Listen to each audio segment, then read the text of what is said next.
a substância que é autoexistente, que é a sua própria causa, e que se entende dessa forma, ela entende também que em sua essência possui certas diferenciações que são chamadas de atributos, certo?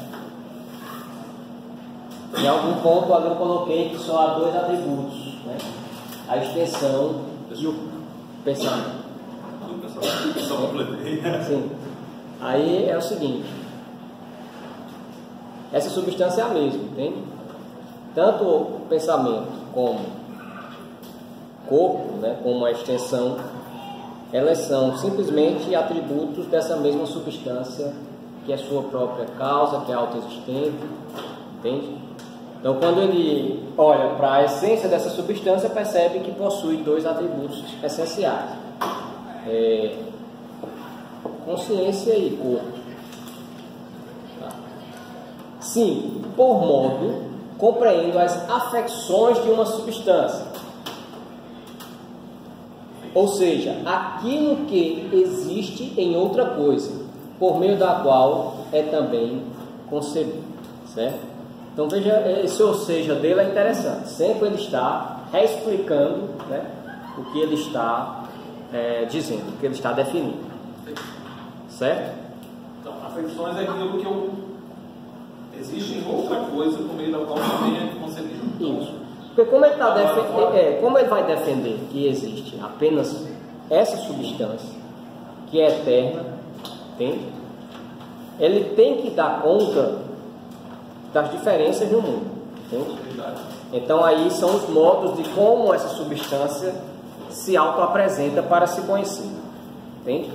Então essas afecções nada mais é do que esses particulares, né? Entende? Nós notamos que há características divergentes, né, nos objetos no mundo, nas coisas, mas isso não quer dizer que sejam coisas diferentes. São a mesma substância, entende? Ele é um monista, então. Ele é um monista. De certa forma, certo? 6. Por Deus, olha aí, chegou agora, entende? Veja que foram 5 passos para ele definir, chegar à questão, né, de Deus. Então, por Deus, compreendo um ente absolutamente infinito.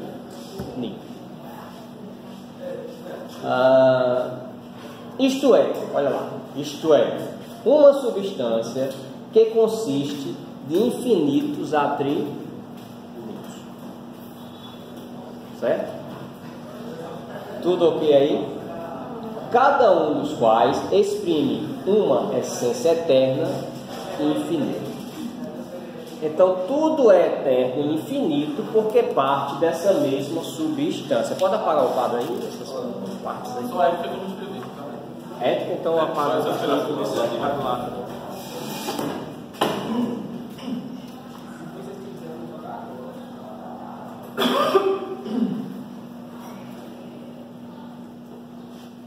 Então,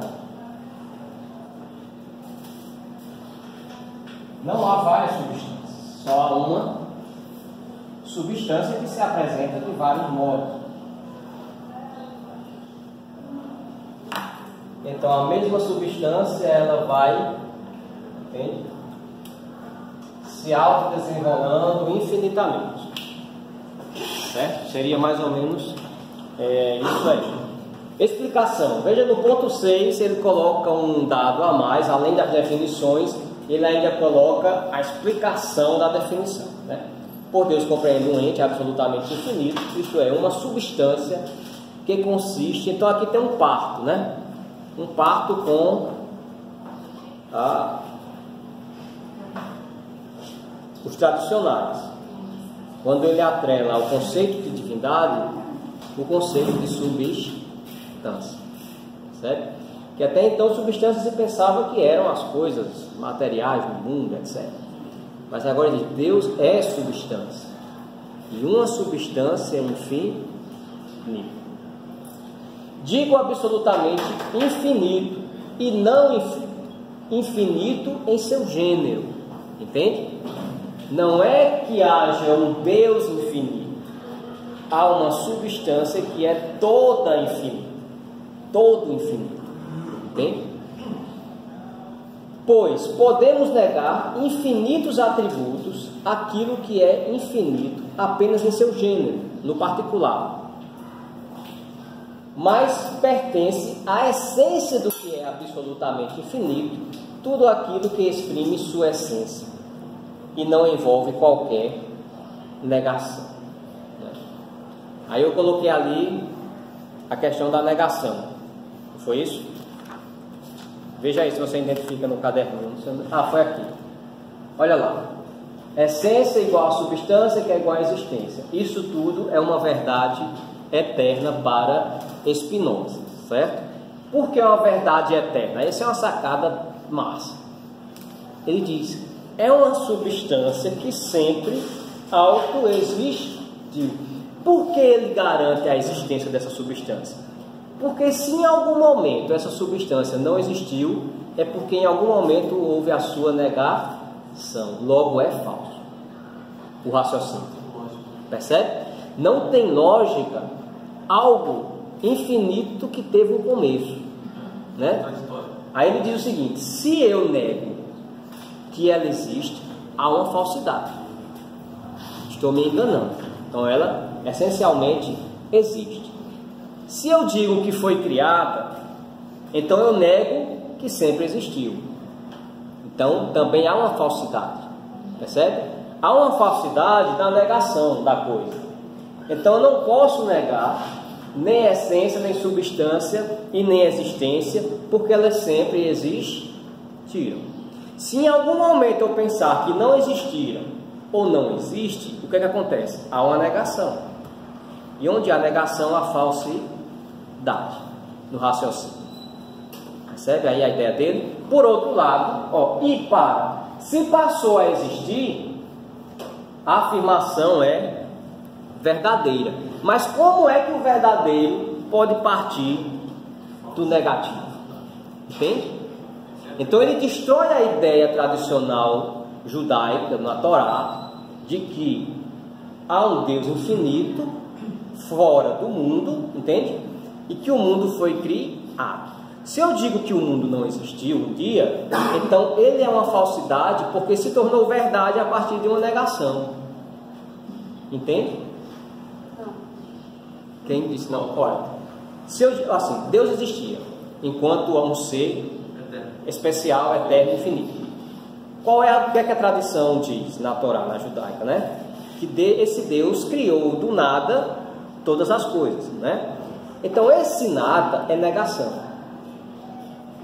Se passa a existir como verdadeiro, ele passou a existir a partir de uma negação do nada. Então é falso. Entende? Como o verdadeiro pode partir do nada. Como o que é pode partir do que não é. Mais ou menos nesse sentido. Entende? Se é negação, se não existia antes o mundo, então era falso. Era negação. Se passou a existir, se torna verdadeiro, afirmação. Mas como essa afirmação pode ser realmente verdadeira se antes era negada? Ele necessariamente teria que ser também infinito. Uma verdade, para ser verdade, tem que ser eterna. Então, o mundo criado, ele não é verdadeiro se partiu de um nada, de uma negação. Ele só é verdadeiro se sempre existiu. Posso estar errado, mas parece o mesmo argumento do Parmênides, né, que fala do nada do nada pode surgir. Né? Parece o mesmo argumento do ser e do não ser. O problema de Parmênides né, parece. Mas Parmênides nega, né, o mundo. Né? Racionalista, Parmênides. Ele diz que só o ser é o que é um ser da cabeça dele. Não é o mundo. Né? Os sentidos e a percepção para Parmênides são desligados. Mas do não ser não pode surgir algo que é. Não tem como ter essa contradição. Nesse sentido... parece que é repaginado. É uma ideia, mas... Sim. Nesse sentido, sim. Só que Spinoza não nega o mundo, a percepção, essa substância que é, né, transitória. Ele não nega a mudança, ele não nega isso. Não nega. Isso são as afeições. Isso, ao modo como ela vai se apresentando. Né? Então, essa substância, ela se apresenta como coisas, entende? Nesse autoconhecimento dela. como seres humanos, como consciência de si mesmo e assim por diante. A própria consciência é substância, né? Que ele coloca. Tudo é essa substância que sempre existiu. É um processo eterno. O que é essa substância é o processo. Entende? Então na divindade para Spinoza, tudo sempre existiu já, aconteceu um dado momento da história. Isso, sempre se produzindo. Isso foi aparente. Oi? Sempre foi. Um dado momento, isso foi aparente? Como é que... Sempre foi. É um processo de autodesenvolvimento. Sim. Entende? É uma substância que vai se desenvolvendo em tudo. Entende? Como universo, como consciência, como coisa, como matéria. Tudo isso faz parte de um mesmo princípio, que é essa substância sempre se modificando, sempre se transformando. Né? Isso é Deus. Entende? Então Deus está no processo. Está no processo. Certo? Por isso que ele foi explicado. A questão delicada aí é a questão da consciência. Entende? Porque se pejorativamente eu vejo, né, se vê a filosofia de Spinoza como negativa, porque tudo é Deus e Deus é tudo. Entende? Ele tira essa ideia de um Deus fora do mundo. Deus é o mundo. Né? Mas quem critica isso esquece que também a consciência, entende? É substância para Spinoza. Então há uma consciência divina no mundo, tá certo? Essa consciência não é inconsciente. Então há essa leitura também. Mas até chegar lá a gente tem que moer esse processo todo. Então entendido aí, né? Disse livre no 7. A coisa que existe exclusivamente pela necessidade de sua natureza e que por si só é determinada olha a liberdade aparecendo na sétima definição de Spinoza, né? Vamos lá. Liberdade. Aí parece com Kant, né? Autodeterminação, né? Aí a gente vai ver, olha só. Pode uma coisa se autodeterminar sem ser uma consciência? Entende? Veja lá. Isso é o que às vezes passa desapercebido na leitura de Spinoza. Mas eu não quero trazer isso, eu quero só na definição de uma coisa que é livre, né? Disse livre. A coisa que existe exclusivamente pela necessidade de sua natureza. Então a coisa ou substância que existe pela necessidade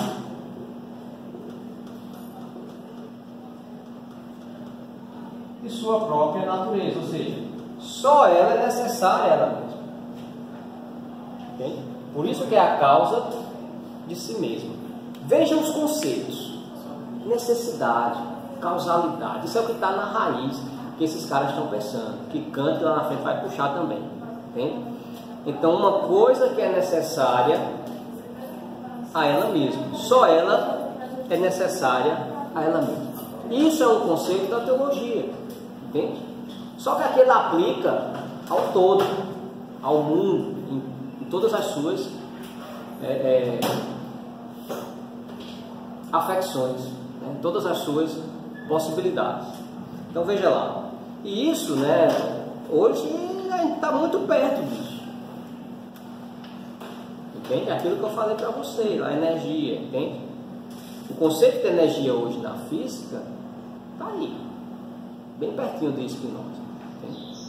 Veja lá, disse coisa, aquilo que existe exclusivamente pela necessidade de sua natureza e que por si só é determinada a agir. Ela age por si só. Entende? Qual foi o ser humano, né, que interveio na natureza para se tornar natureza? Qual foi a ação fora do mundo que ocorreu para que o mundo fosse? Dentro dessa lógica de Spinoza. Então ele diz, não há. O mundo se autodetermina desde sempre. Somente o mundo é necessário a ele mesmo. Entende?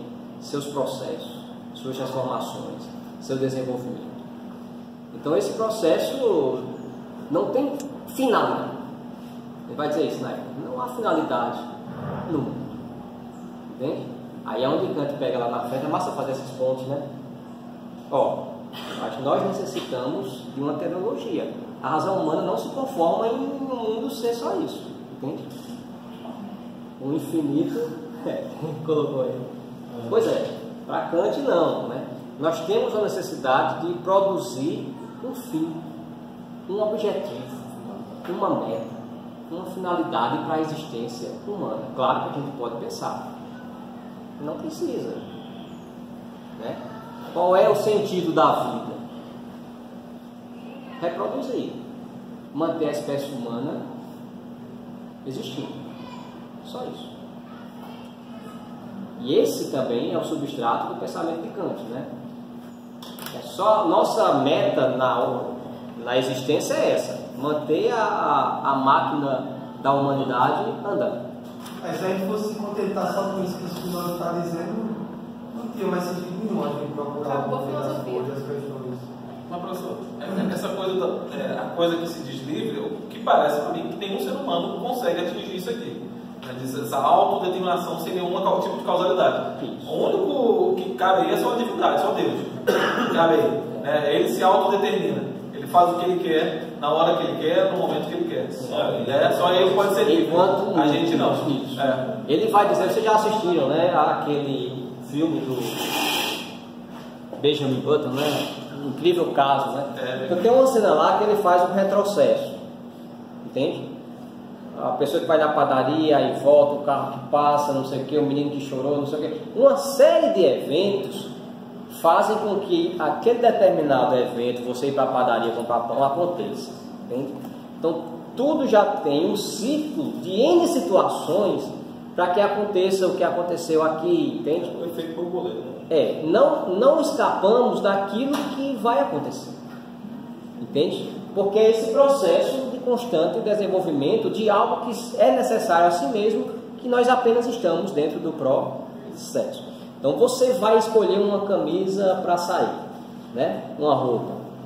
Aí N situações anteriores se determinaram, né? A empresa que comprou, você que foi na loja no dia por conta de outras coisas, e a roupa que estava lá, e a roupa que estava lá porque o gerente da loja fez a compra, porque ele fez a compra, porque estava na promoção do fornecedor, não sei o que, é uma cadeia de coisas. A gente disse, eu escolhi uma ova, está ali porque você só tinha essa opção para fazer, entende?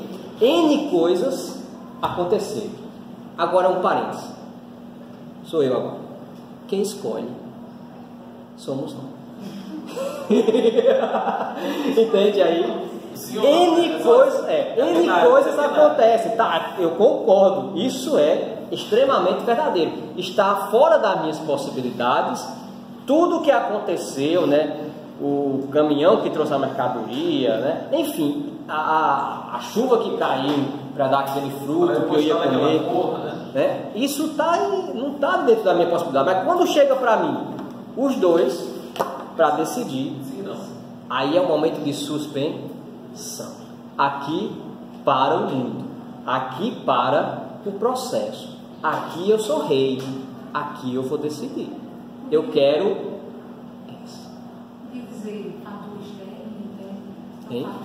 Sim, todas as circunstâncias externas te propõem as coisas, né? Isso é determinado. Você não tem a tua própria situação para escolher, entende? Mas que no final de tudo quem escolhe é você, não é sua mãe, não é seu pai, entende? Não é a coisa, não, eu estou aqui, entende? Você escolhe algo que já foi determinado para você. Isso, mas você é que escolhe. Aí é onde entra Leibniz, né? Essa discussão, o determinismo de Spinoza, que se alia às questões calvinistas, né? Do outro lado, a questão exacerbada do livre-arbítrio, né? Então Leibniz vai propor o meio termo, né? Leibniz vai propor que existe N probabilidades já definidas para você escolher, entende? N probabilidades, mas já estão todas matematicamente postas. Aí você vai e toma a decisão.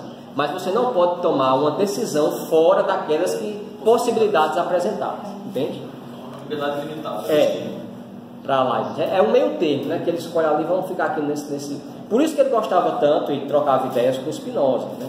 Por conta desse determinismo de Spinoza, ele queria entender melhor para poder, né, formalizar uma coisa mais ou menos ali que desse para conciliar. Porque a proposta de Leibniz é de conciliar o pensamento de sua época. Entende? Já é uma possibilidade antagônica. Por isso a minha leitura sobre a filosofia antagônica. A gente tem que pensar isso. Na história o pensamento sempre quis conciliação. Entende? Sempre. São as individuações humanas que insistem nas divisões. Mas a razão clama pela concórdia, porque ela é uma só. Somos um. Entende? Hein? O uno é Deus. E o uno é Deus. Percebe? Então tudo pode ser convergido, que é o que está acontecendo hoje com as teorias da transdisciplinaridade. Entende? Agora, para adotar é preciso querer. Aí não está o problema. Nós não queremos, porque é sempre um poder querendo subjugar o outro povo. Spinoza, vamos lá. Por eternidade, eu já li essa parte, compreendo a própria existência enquanto concebida, entendida, como se seguindo necessariamente apenas a definição de uma coisa eterna. O que é eternidade? Uma coisa eterna. Esse uno que o senhor falou, ele está presente nesse determinismo, ou ele que cria o determinismo? Então, esse uno já é o próprio determinismo, né? O movimento. Né? Não há esse cria, né? Entende? Ele é um processo, certo? Que nós estamos dentro. Então, está acontecendo isso. Então, é a questão do Leibniz fala, né, que as mônadas, né, que elas estão parte do uno, né, e aí ele já tem isso tudo e ela vai se ramificando, né, nas menores, né. Muito mais. E também, né, ele dá um nome, né, para essas mãos.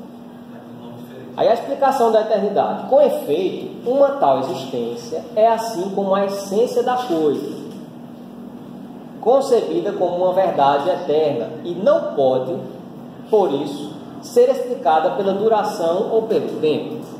Entende? Então ele está recorrendo aqui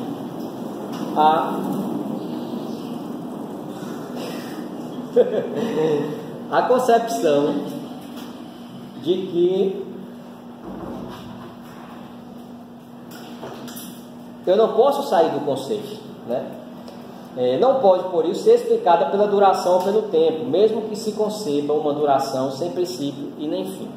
Então, o conceito de eternidade não está atrelado ao conceito de tempo, entende? Ele está anterior. O tempo não cabe na eternidade, né? Então, por isso que ele diz, é um conceito por si só verdadeiro e essencial. O inverso, não? A eternidade que não cabe no tempo?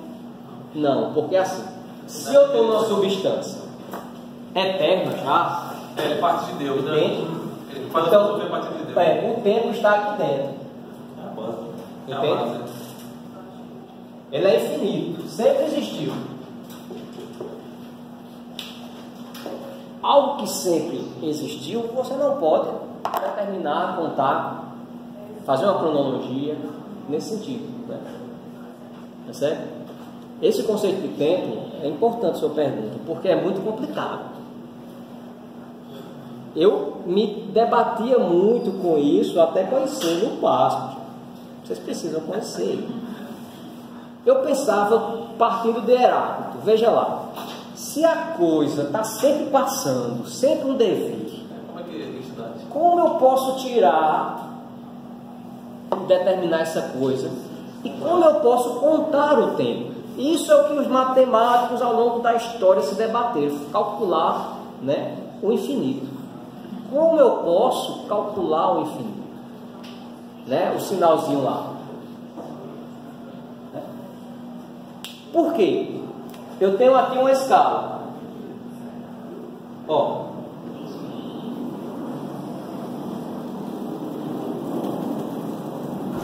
Certo? Isso aqui são unidades. Mas aqui dentro tem mais, né? de 0 a infinito. Aqui entre um e outro tem de 0 a infinito. Tu está entendendo? Entre esse e esse tem de 0 a infinito. Tu está entendendo? Então existe um infinito dentro da contagem. Então esse reloginho que passa assim, 1 hora, 2 horas, está contido infinito ali dentro. Quando eu faço assim, essa ação, ela nunca vai deixar de acontecer, porque ela está passando aqui infinitamente. Em cada partezinha, na verdade não há parte, né? A gente aqui racionaliza as divisões, né? O tempo ele não para, na noção grega, né? Se não para, tudo nunca aconteceu e sempre está acontecendo. Entende? Eu nunca nasci, nunca houve um parto, mas o parto sempre vai acontecer e aconteceu o parto. Entende? Passado, presente e futuro, dentro do infinito, não acontece e acontece sempre. Isso é o problema. Entende? Minha mãe está sempre lá na mesa do parto me tendo, porque no infinito do tempo não se acaba aquele momento. Entende? Por outro lado, as coisas pulam. Aí o Heráclito, pelo amor de Deus, como é que eu resolvo isso? Aí o gênio de todos os gênios, né, chegou e disse: gente, vamos se aquietar. Físico também, né, entender? Ele disse: ó, o tempo vem depois do movimento. Deu para entender? Não. Primeiro o movimento acontece, depois vem a noção de tempo, de infinitude e etc. Por isso, isso acontece primeiro. O tempo vem depois. Deu para clarear? É só... não, mas isso eu vou explicar por quê. Por que ele diz isso? Porque no mundo subatômico... Então a frase parada no tempo não existe, né? Não. Ele tem uma... Existe parado antes do tempo. Entende? Mas o movimento vem antes, né? Então, o movimento vem antes. É o que eu vou dizer agora. Por exemplo, são movimentos das partículas que geram todas as coisas. Entende? Tudo vem depois do que uma partícula se move. E essa partícula se move porque há uma consciência, que é aquele experimento da Fenda nos propôs.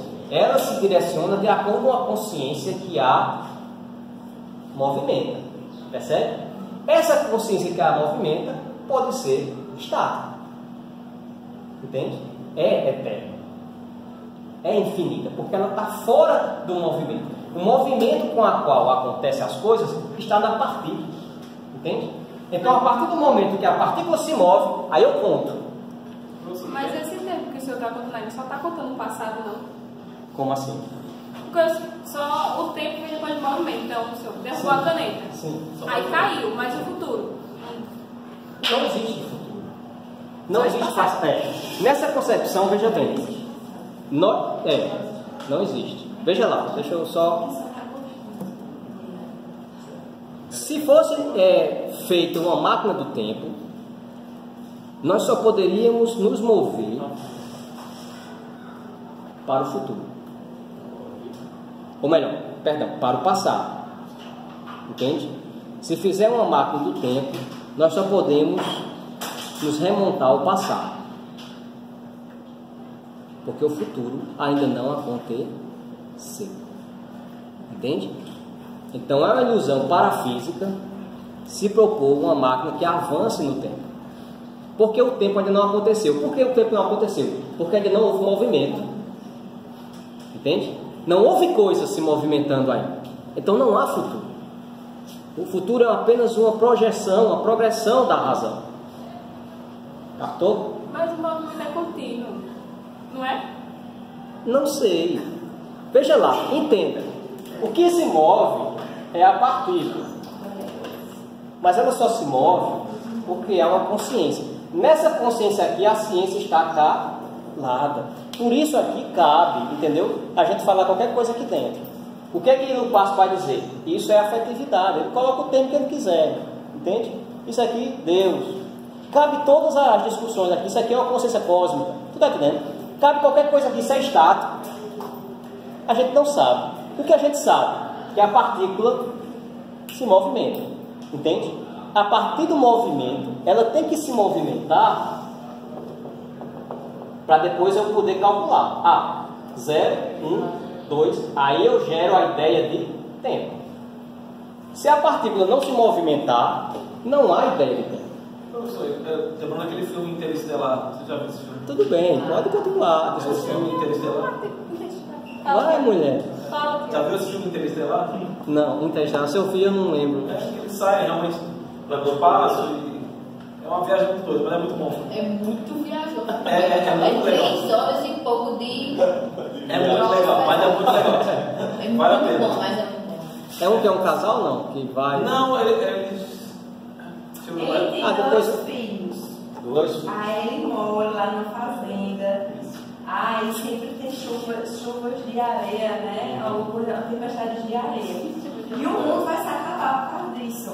Então ele tem que viajar para o espaço, para lá. Eles podem descobrir um outro planeta, é isso aí. É porque já me específica, já não tem mais comida.